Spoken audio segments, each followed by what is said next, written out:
Hello, everybody. I hope all of you guys are doing really well. I'm just surviving. um, as you all know, I'm in Australia as an international student at RMIT University. So my class hasn't started yet, but yeah, I'm just surviving. Today I'll be talking about the first day in Melbourne. Um, it was very chaotic, and আমার একজন ভাই আছেন এখানে। তো উনি আসলে না থাকলে উনি এত পরিমাণ হেল্প করছেন আমারে ফার্স্ট ডে থেকে শুরু করে এখন পর্যন্ত, লাইক উনি হেল্প করেই যাইতেছেন। So it's uh, it's it has become kind of easier for me because of him to survive. First ডেতে আমি আসছি সকাল মেলবোর্নের টাইমে সকাল 7:30টায়। তো আসার পরে আমার কপাল ভালো, আমার ইমিগ্রেশনে একদমই ঝামেলা করে নাই, আমাকে কিছু কোয়েশ্চেনই করে নাই। বাট আমি অনেক মানুষের কাছ থেকে শুনছিলাম যে মেলবোর্ন এয়ারপোর্টে নাকি অনেক কোয়েশ্চেন করে, অনেক সময় ইয়ে করে রাখে। আমার কিছুই করে নাই, আমার জাস্ট ব্যাগগুলো স্ক্যান করছে and then tata bye bye বলে আমার পাঠিয়ে দিছে। সো আমার ইমিগ্রেশন হয়েছে মাত্র 15-20 মিনিটে, টাইমই লাগে নাই। আর তারপরে উনি আসলেন, উনি এসে আমারে পিক করলেন লিটারালি সকাল 7:30-8টা বাজে। অনেক ঠান্ডা, মানে আমি তো বাংলাদেশে মানে পুরা গরম ছিল না, পুরা গরম। এখানে এসে হঠাৎ করে এত পরিমাণে ঠান্ডা, মানে আমি আসলে অসুস্থ হয়ে গেছি, ইউ ক্যান সি। প্রথম দিনই আমার গলা বসে গেছে। তারপরের দিন, আই মিন কালকে, পেট খারাপ করছিল। So I am going through a lot and I messed up a lot of other things as well. কী বলবো আসলে, হোয়াটএভার। তো সকালে আসলাম, আসার পরে আমি ওই ভাইয়ের সাথে গিয়ে আহ, একটা মোটা একটা ব্ল্যাঙ্কেট কিনছি। মোটা ব্ল্যাঙ্কেট, বিকজ আমি বাসা থেকে যেটা নিয়ে এসেছি ওটা একটু পাতলা। সো ওইটা একলায় হইতো না, মোটাটা লাগতোই। তো মোটাটা উনি কিনে দিছেন। তারপরে হচ্ছে তারপরে আরও অনেক কিছু কিনে দিয়েছেন, আমার মনেও পড়তেছে না, আমার লিটারালি মনে পড়তেছে না। তো ওই দিন তারপর আমি বাসায় আসলাম, আসার পরে 2 ঘন্টায় আমার রুম টুম গুছাইলাম। মানে রুম গুছাইছি বলতে কি, গুছাইছি, but now it's all messy. মানে প্রতিদিনই গোছানো লাগে, আদারওয়াইজ এটা মেসি থাকে। তো যাই হোক, রুম গুছাইলাম, 2 ঘন্টা ঘুমাইলাম। না, 2 ঘন্টা না, সরি, রুম গুছাইতেই 2 ঘন্টা লাগছে। সো মার্কেটে যাওয়া লাগতো, এখানে আবার মার্কেট এগুলো সব তাড়াতাড়ি অফ হয়ে যায়। তো 1 ঘন্টা ঘুমাইছি। 1 ঘন্টা ঘুমানোর পরে উনি আমাকে আবার নিয়ে গেছেন মার্কেটে, অ্যান্ড বস্তা ভরে জিনিস আনছেন, সব কিছু উনি কিনছেন। আমি পুরাটা সময় ব্ল্যাঙ্ক ছিলাম। ইভেন আমি একটু বকাও খাইছি, কারণ আমি হচ্ছে মানে ইম্পর্ট্যান্ট জিনিসগুলো ভুলে যেতেছিলাম। মানে আমি সব ভুলে যেতেছিলাম এক কথায়। আর আমি কিন্তু রান্না তেমন পারি না, আমি খুবই আদরে বড় হয়েছি। সেই কারণে বলা যায় আমি আদরের মূল্য বুঝি না আসলে। যাই হোক, তো মা বাবা আমাকে কখনো রান্না করতে দেয় নাই।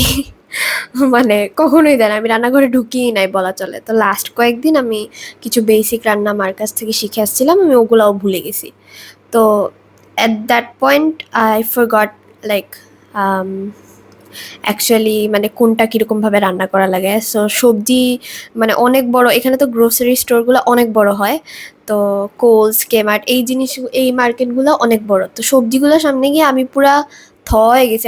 আমার আসলে কোনটা কি পরিমাণে কিনা উচিত, আমি জাস্ট ব্ল্যাঙ্ক। তারপরে আমি ওই ভাইকে জিজ্ঞাসা করলাম যে কোনটা কি পরিমাণে কিনলে ভালো হয়, তারপর উনি সাজেস্ট করে দিয়েছেন। তারপরে আমি ওই অনুযায়ী কিনছি আর কি। যদিও আমি এখনো লবণ কিনি নাই, ইটস রিডিকিউলাস, আজকে লবণ কিনতে হবে। যাই হোক, মানে লবণ দাম অনুযায়ী পাই নাই, বেশি দাম ছিল। বাট ইয়া, এখানে এসে তো অনেক হিসাব করা লাগতেছে, ওইখানে আমি বাংলাদেশে কোনো হিসাব করা লাগতো না আসলে। এখানে এসে মানে বাংলাদেশে তুমি যতই ইউনো রাজপুত্তুর বা রাজকন্যা হও, এখানে এসে সারভাইভই করা লাগবে। তো ওই কারণে লবণ কিনা হয় নাই। দেখি আজকে যদি পাই তাই কিনবো। মানে আমি রান্না করি না এখন পর্যন্ত। ওই ভাইয়া আমাকে ওই দিন রান্না করে পর্যন্ত পাঠাইছে। 3 বেলার খাবার আমি খাইছি, 2 দিন চালাইছি। তারপরে আজকে সকালে আমি নিজে একটু করছি, মানে দুধ কেনা হয়েছিল তো দুধ দুধ দিয়ে চকোস দিয়ে খাইছি। যাই হোক, কিনতে কিনতে ওই দিন বাজছে রাত 9টা। এত পরিমাণে কেনাকাটা হয়েছে, আমার সারা রুম ভরে গেছে, রুম খালি ছিল, সারা রুম ভরে ভরে গেছে, এত পরিমাণ জিনিস হয়েছে। তো $300 মতো খরচ হয়েছে, না 300 না, আরও বেশি হয়েছে। আর ভাই আমার জন্য আরও অনেক এক্সট্রা খরচ করছেন, এগুলো আসলে হিসাব নাই। তো তারপরে বাসায় আসলাম, উনি আমাকে খাওয়াইও দিয়েছেন রাতে বাসায়। তারপরে বাসায় আসলাম, বাসায় আসার পরে আমি পুরা প্যানিক অ্যাটাকের মতো আমি কান্না করতে করতে, মানে রাত হয়েছিল না, সবগুলা কিনা জিনিস এনে তারপরে সবগুলা সারা ঘরে ছড়ানো ছিটানো ছিল। আমি বুঝতেছিলাম না আমি কোনটা আহ, কিভাবে কখন গুছাবো, ঠিক আছে, কতক্ষণ লাগবে আমি বুঝতেছিলাম না। তো আমি কান্না করে দিছি। তারপরে আমি I called my parents and I kept them on call, and in between that time frame, I organized everything within 10 or 15 minutes. Surprisingly, মা বাবা কলে থাকলে, কোনো প্রিয়জন কলে থাকলে, মানে এইরকম এত দূরে আসলে ভালো লাগে, এত স্ট্রেস হয় না আমার। আমি কখনোই প্যানিক অ্যাটাক করি নাই, ওই দিন আমার মানে ওইরকম হয়ে গেছিল। আমি ভয়ে আমার হাত পা কেঁপে আমি বুঝতেছিলাম না আমি আসলে কি করব। আমি ফাইন্যান্সিয়াল স্টেবিলিটি কেমনে রাখবো, আমি পড়াশোনা কিভাবে ম্যানেজ করব, আমার ডিগ্রি অনেক টাফ, অনেক tough.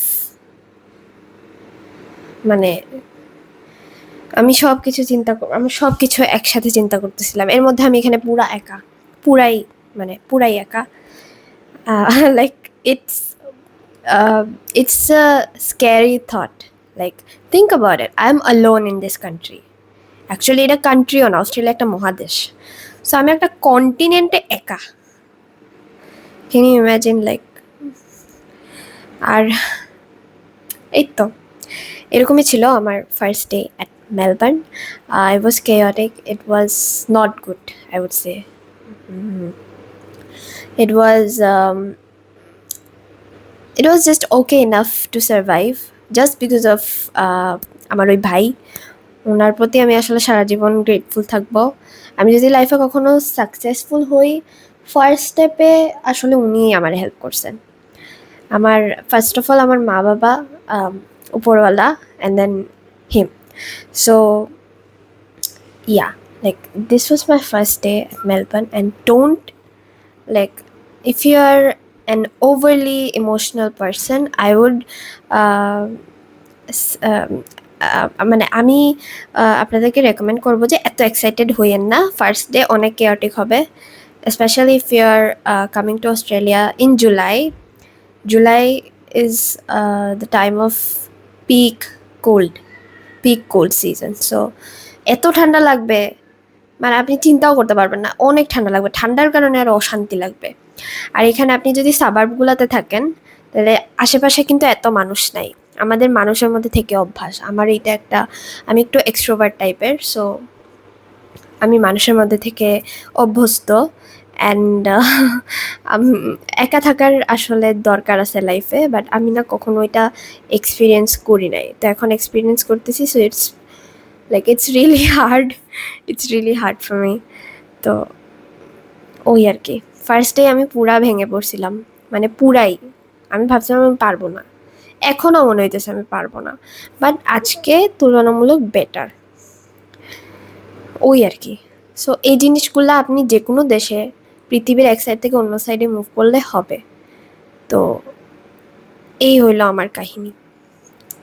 I hope you can assume what will happen to you if you move out of your country. এই তো এগুলাই হবে। যারা ইমোশনালি স্টেবল তাদের জন্য খুব ভালো, বাট আমি আসলে ওই রকম হইতে পারি নাই এখনও, আমি এখনও অনেক ইমেচিওর। সো এই আর কি।